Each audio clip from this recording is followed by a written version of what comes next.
શીલાબેન દિલીપભાઈ ભરવાડ, બોટાદ જિલ્લા પંચાયતમાંથી મને ઉમેદવારી આપી છે, ટિકિટ મળી છે અને મારા વાલા મિત્રો, સંબંધીઓ તથા મારા કુટુંબીજનો, સગા સંબંધીઓ, રિપોર્ટરો ભાઈઓએ મને સાથ સહકાર આપી અને મારી જીત મેળવી છે.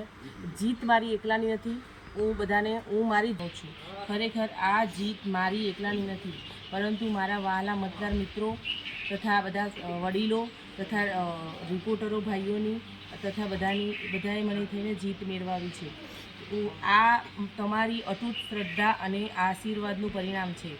આ જીત મારા એકલાની નથી, આ જીત મારા મત વિસ્તાર ભાઈઓને હું સમર્પિત કરું છું. હૃદયપૂર્વક બધાનો આભાર માનું છું. જય હિન્દ, જય ભારત.